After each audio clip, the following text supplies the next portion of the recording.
What is the soul? Well, it depends on who you ask. Ask a theosophist and they might tell you it's your astral body, which is created when you willingly separate yourself from your physical body and take a field trip to Mars. Just a little while. Ask most others, and they might tell you it's the immortal essence of everything that makes you, you. I discussed in last week's video the concept of looking at games as pieces of art, and today's topic is one such game, providing me with an experience ripe for examination and interpretation. Today, we'll peer into the creative minds of Momo Pi Studio and take a walk in an alluring world and glimpse the darkness trying to enshroud its essence. Through broken glasses, we look at spirit.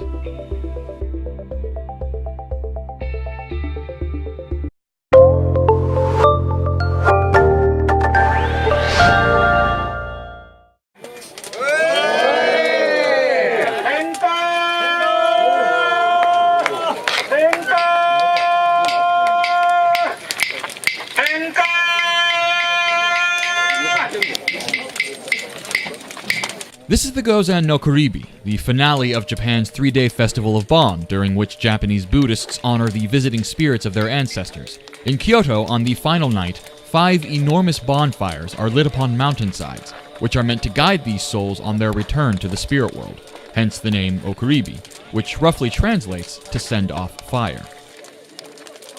This custom is ancient, with the responsibility of organizing and lighting the fires falling upon specific families with the hereditary duty. They volunteer for this, obligated by more than 500 years of tradition.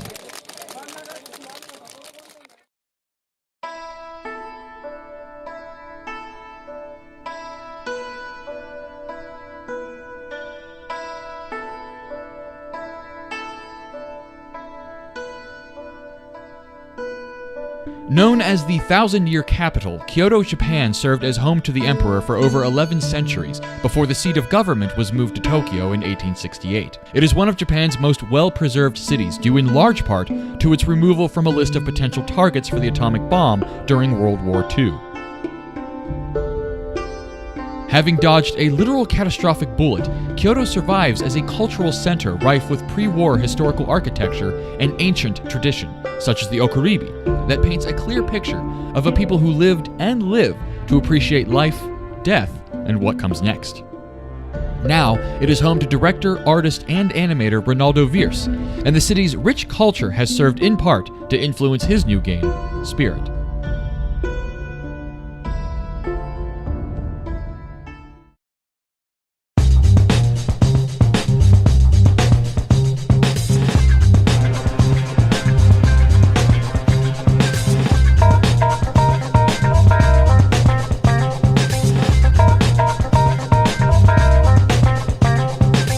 Originally from the French-speaking cantons of Freiburg and Lausanne in Switzerland, Mr. Viers graduated with a bachelor's in traditional animation and arts from the Cerulean School of Animation and Illustration in 2012, moving to Kyoto shortly after.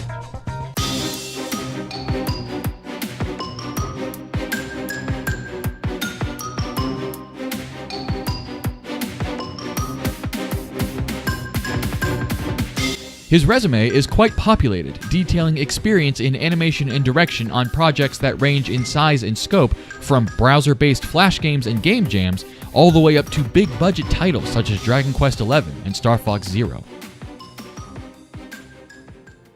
Now, he's at the helm of his own title.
Spirit is a game of duality.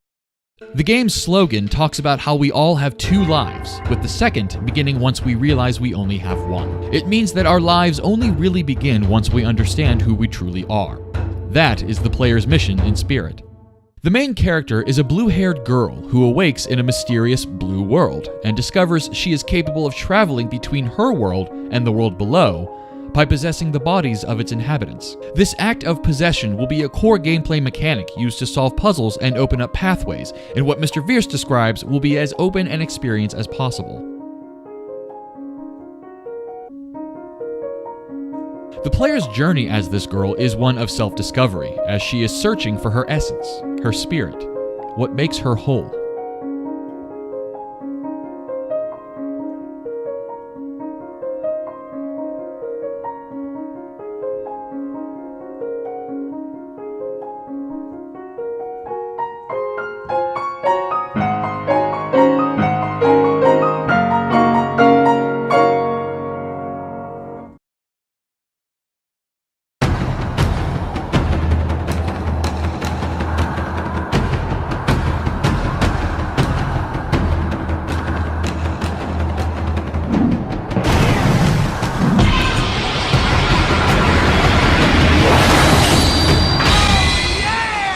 Bitsummit is a relatively new player in Japan, having wrapped up its 5th show in Kyoto back in May. It's grown quickly to become one of the largest independent gaming events in the country, starting with a modest attendance of a few hundred to over 6,000 in their 4th year.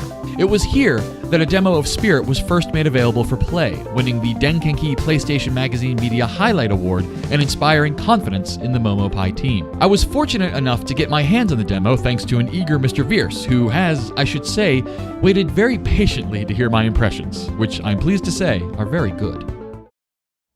Now, at such an early stage in the game's development, there wasn't much I could do except interpret what I saw, which was equally as fun as it was to play. The first thing I took notice of was the design of the blue above world, in which I first took control of the character. The environment, what with its clusters of what appeared to be vegetation and scattered rocks, is very much reminiscent of an underwater coral reef. This idea is strengthened with every step you take in this place, which sounds as if you're walking upon a damp rug. The ambient sound is even akin to the low hum you might hear in your inner ear when you hold your head underwater. And then, of course, there's the prevalence of the color blue. It's appropriate. In popular culture and pseudoscience, water is described as a conduit between our world and the spirit realm, specifically bridging an exchange of energy. I performed this exchange, or at least something like it, when I came upon an area of the blue world where I could make out the silhouette of a fox who appeared to inhabit the world below. It was in this place, the world below, that I began to form many questions concerning the nature of the relationship between these two worlds. In discussion, Mr. Vierce has described this place as being normal, at least in comparison to the blue world, though he has said it possesses some fantastical elements. As I explored, I experienced a distinct feeling of loneliness for the fox, who runs about the area like it's its own personal heaven, but there's no one to share it with. At the same time, however, I also felt happiness. The music is very calm here, and at certain points you can hear the faint sounds of children playing and laughing as if it were a memory. There's hints that at one point people occupied this land. Ruined stone structures dot the area, some of which depicting the blue-haired girl interacting with some sort of dark entity. What's interesting is that these tablets could be evidence that the people below have some sort of awareness of the spirits that inhabit the realm above. For example, take this series of arches, reminiscent of Kyoto's Torii Gates. Torii Gates symbolically represent the transition from the profane to the sacred, an idea that is possibly on display here, with the enclosed space marking a spot of travel between worlds. The dark entities I mentioned are linked to my favorite aspect of the game, which is its combat. Characters in this world need to be cleansed of the darkness that plagues them before they can be possessed by the blue-haired girl. To do so, she must do battle with the darkness in a sort of gladiatorial-style arena. You are victorious if you can trap the darkness within a space of your energy, all the while dodging the shadowy emanations of theirs. I really enjoyed these encounters. Personally, I'd not seen anything like it in recent memory, with the closest comparison made being the Tailblazer minigame from Fusion Frenzy, which also dealt with this concept of entrapment. I can definitely see further development adding more complexity to these fights, which already possessed variation in enemy attack patterns. In an interview with Denkeki PlayStation Magazine, Mr. Vierce expressed the team's desire to focus the game around the pleasure of discovery and repurpose the current system of battle so that stress and tension are removed, citing the difficulty in developing and playtesting the system itself and looking for ways to do without it, yet still maintain the core mechanical concepts elsewhere in the game. Personally, I found that these players gave the player direct agency in a way that was refreshingly different from the normal course of passive exploration and puzzle solving. These encounters give the player a direct hand in helping unlock the essence of the individuals they help, who then go on and do what they're meant to do to help you discover your essence. But is it what they're meant to do? Or are they just doing what you tell them to do? It brings up what I found most interesting about the game, which is how its gameplay actually contradicts its message. In the search for your spirit, you're robbing others of theirs.